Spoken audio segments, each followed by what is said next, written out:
स्वामी प्रसाद मौर्य और उनकी बेटी संघमित्र को फरार घोषित कर दिया गया है।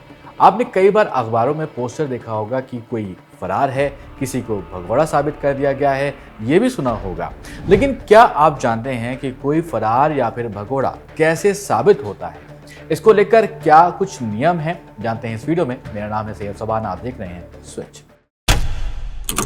सबसे पहले समझें कि आखिर इसकी चर्चा क्यों हो रही है। उत्तर प्रदेश के पूर्व कैबिनेट मंत्री हैं स्वामी प्रसाद मौर्य और उनकी बेटी हैं, और वो पूर्व बदायूं की सांसद भी रही हैं बीजेपी से, और उनको अब फरार घोषित कर दिया गया है एमपी एमएलए कोर्ट की तरफ से। इन दोनों पिता और बेटी के खिलाफ एक आपराधिक मामला चल रहा था। कोर्ट की तरफ से कई बार समन जारी किए गए, इसके बावजूद दोनों कोर्ट में पेश नहीं हुए और इसी वजह से उनको फरार घोषित कर दिया गया है। इस मामले को डिटेल में आपको बताएं तो संघमित्र मौर्य से जुड़ा हुआ यह पूरा मामला है। आरोप है कि संघमित्र मौर्य ने दूसरी शादी कर ली है और पहले पति से उन्होंने तलाक भी नहीं लिया है। दीपक स्वर्णकार नाम के व्यक्ति ने दावा किया है कि संघमित्रा मौर्य की शादी उनसे हो चुकी है, लेकिन संघमित्रा मौर्य इसको मानने से इनकार कर रही थी। अब इसी शख्स ने संघमित्रा मौर्य, उनके पिता स्वामी प्रसाद मौर्य के साथ 5 लोगों के ऊपर आरोप लगाए हैं कि वो इस शख्स के साथ मारपीट, गाली गलौज और जान से मारने की साजिश उसके खिलाफ रच रहे हैं। इन्हीं आरोपों के साथ दीपक स्वर्णकार ने कोर्ट का दरवाजा खटखटाया था। लखनऊ के एमपी एमएलए कोर्ट ने 3 बार इस मामले में समन जारी किया, 2 बार जमानती वारंट जारी किया, 1 बार गैर जमानती वारंट भी जारी किया।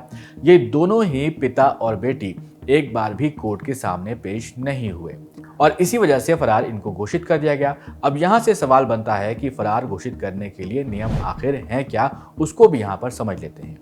देखिए, किसी भी अदालत ने किसी आरोपी के खिलाफ गैर जमानती वारंट अगर जारी किया है, जैसा कि इस केस में भी हुआ है, और कई बार नोटिस या फिर समन जारी किया है, इसके बावजूद आरोपी कोर्ट तक नहीं पहुंचता है और सरेंडर नहीं करता है, तो उसे फरार या फिर भगोड़ा घोषित कर दिया जाता है।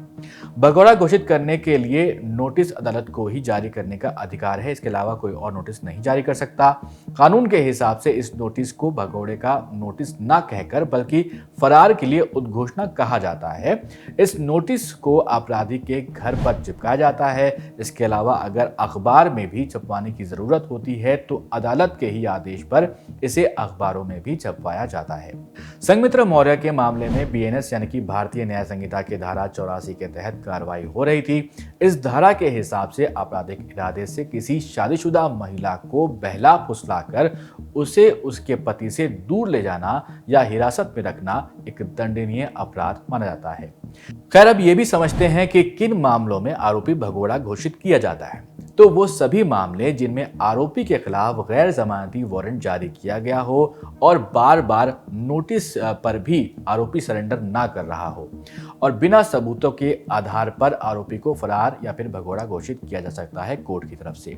साथ ही ये भी ध्यान रखना चाहिए कि अगर किसी आरोपी ने ऐसा अपराध किया है जिसमें कि 10 साल से ज्यादा की जेल की सजा हो या फिर उम्र कैद या मौत की सजा हो, इसका प्रावधान हो, तो उस शख्स को फरार घोषित किया जाता है।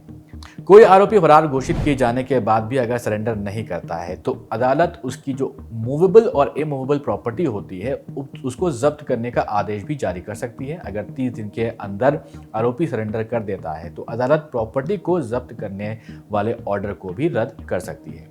अगर सरेंडर नहीं होता है तो 6 महीने बाद राज्य सरकार को ये प्रॉपर्टी पूरी दे दी जाती है। अगर 2 साल बाद वो आरोपी सरेंडर कर देता है तो उसे ये साबित करना होगा कि वो जानबूझकर फरार नहीं हुआ था, तो संपत्ति उसको वापस दी जाती है। और अगर राज्य सरकार ने संपत्ति को बेच दिया है तो उसका पैसा आरोपी को वापस किया जाता है। भारतीय कानून में सभी को बराबरी से लड़ने के लिए हक मिलता है। आरोपी फरार घोषित किए जाने के बाद अगर 30 दिन के अंदर सरेंडर कर देता है तो उसे ऊपरी अदालत में जाने का अधिकार भी दिया जाता है।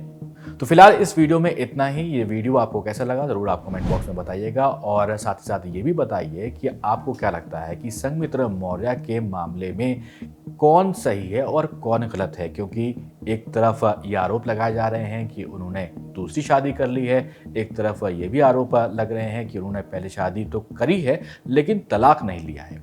कमेंट बॉक्स में जरूर बताइएगा और ऐसे ही वीडियोस के लिए आप देखते रहिए स्विच।